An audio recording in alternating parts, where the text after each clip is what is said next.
கர்த்தருக்கு பிரியமானவர்களே, இன்றைக்கும் கூட 2 காரியத்தை குறித்து நாம் தியானிக்க போகிறோம். ஒன்று, நமக்கு மறைக்கப்படக்கூடாத ஒரு காரியம். இரண்டாவது, நாம் மறைந்து கொள்ளக்கூடிய ஒரு காரியம். இதை 143ஆம் சங்கீதத்தில் நாம் வாசிக்க முடியும். தாவீது அந்த சங்கீதத்தில் அநேக காரியங்களுக்காக ஜெபத்தை ஏறெடுக்கிறார். ஆண்டவரே, என்னை காப்பாற்றும், உமக்கு பிரியமானதை செய்ய வேண்டும், உம்முடைய கிருபை தேவை, நான் நடக்க வேண்டிய வழியை காண்பியும் என்று அநேக காரியத்திற்காய் ஜெபிக்கிறார். ஆனாலும் இன்றைக்கு என்னை கவர்ந்த 2 காரியத்தை தான் உங்களோடு பகிர்ந்து கொள்ள விரும்புகிறேன். 143ஆம் சங்கீதம் 7ஆம் வசனம், உமது முகத்தை எனக்கு மறையாதேயும். 9ஆம் வசனம், உம்மை புகழிடமாக கொள்கிறேன்.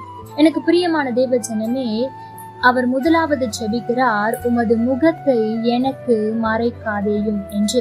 ஆம், எனக்கு பிரியமான தேவ ஜனமே, இந்த காரியத்தில் நாம் கவனமாயிருக்க வேண்டும். மனுஷர் நமக்கு முகத்தை அடைப்பார்கள் என்றால் பிரச்சனையே இல்லை. மனுஷரிடத்தில் நாம் உதவியை கேட்கும் போது அவர்கள் உதவி செய்ய மறுத்து முகத்தை திருப்புவார்கள் என்றால் பிரச்சனையே இல்லை.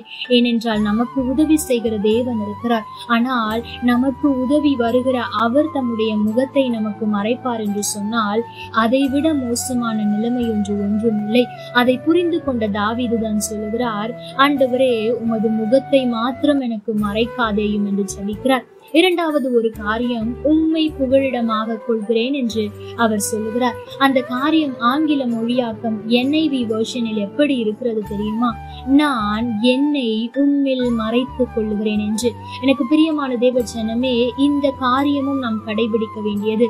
இன்றைக்கு அநேகர் தன்னை மறைத்துக் கொள்வதே இல்லை. நான் இதையெல்லாம் செய்கிறேன், நான் இவ்வளவாய் ஜெபிக்கிறேன், இவ்வளவு பேருக்கு கொடுக்கிறேன் என்று தன்னுடைய பெருமையை மற்றவர்களுக்கு சொல்வதில் தான் குறியாயிருக்கிறார்கள். ஆனால் இங்கு தாவீது சொல்கிறார், நானோ என்னை உம்மில் மறைத்துக் கொள்வேன் என்று. இந்த வார்த்தையை கேட்கிற என் அன்பு மகனே, என் அன்பு மகளே, இந்த 2 காரியத்தில் நமக்கு கவனம் தேவை. முதலாவது, எந்த சூழ்நிலையிலும் ஆண்டவருடைய முகத்தை நமக்கு மறைக்கும்படி நாம் எந்த காரியத்தையும் செய்துவிடக்கூடாது. ஏனென்றால் வேத வசனம் சொல்லுகிறது, இசாயா 59:2, நம்முடைய அக்கிரமங்களும் பாவங்களும் அவர் நமக்கு செவி கொடாதபடிக்கு நடு சுவராக, தடுப்பு சுவராக நிற்கிறது என்று வேதம் சொல்லுகிறது. எனக்கு பிரியமான தேவ ஜனமே, ஆண்டவருடைய முகம் நமக்கு மறைக்கப்பட்டால் நம்முடைய வாழ்க்கையில் நாம் எதையுமே செய்ய முடியாது. இன்னும் வேதத்தில் ஒரு வசனம் இருக்கிறது, ஆண்டவர் மிருக ஜீவன்களுக்கு உணவளிக்கிறாரா? ஆண்டவர் தம்முடைய முகத்தை மறைப்பார் என்று சொன்னால் அவைகள் மாண்டு மண்ணுக்கு திரும்பும் என்று. மிருக ஜீவனுக்கே அந்த நிலைமை என்றால் ஆண்டவர் முகத்தை நமக்கு மறைப்பார் என்று சொன்னால் நம்முடைய நிலைமை எவ்வளவு பரிதாபமாய் இருக்கும் என்பதை கவனித்து பாருங்கள். எனக்கு பிரியமான தேவ ஜனமே, இன்றைக்கு ஜெபியுங்கள், ஆண்டவரே, நீர் எப்பொழுதும் உம்முடைய முகத்தை என் மேல் பிரகாசிக்க பண்ணும், உம்முடைய முகத்தை எனக்கு மறைக்காதேயும் என்று ஜெபியுங்கள். அக்கிரமங்கள் பாவங்கள் பெருகும் போது அவருடைய முகம் நமக்கு மறைக்கப்பட்டு போய்விடுகிறது. அப்படிப்பட்ட நேரத்தில் ஜெபியுங்கள், ஆண்டவரே, இனி நான் பாவம் செய்யாதபடிக்கு, என்னுடைய அக்கிரமங்களோ பாவங்களோ உம்முடைய முகத்தை எனக்கு மறைக்காதபடிக்கு பரிசுத்தமாய் வாழ உதவி செய்யும் என்று ஜெபியுங்கள். இரண்டாவது, ஆண்டவரே, நான் உம்மிலே என்னை மறைத்துக் கொள்ள விரும்புகிறேன். நான் உம்மில் மறைந்து கொள்ளும் போது விக்கினங்களோ வியாதியோ பலவீனங்களோ சோர்வுகளோ அல்லது மனுஷருடைய தீமைகளோ என்னை அணுகவே அணுகாது என்று ஜெபித்து பாருங்கள். நிச்சயம் ஒரு மாற்றம் உண்டாகும். எனக்கு பிரியமான தேவ ஜனமே, ஆண்டவர் மாத்திரம் அவருடைய முகத்தை நமக்கு மறைப்பார் என்று சொன்னால் அநேக விளைவுகளை நாம் சந்திக்க வேண்டியது இருக்கும்.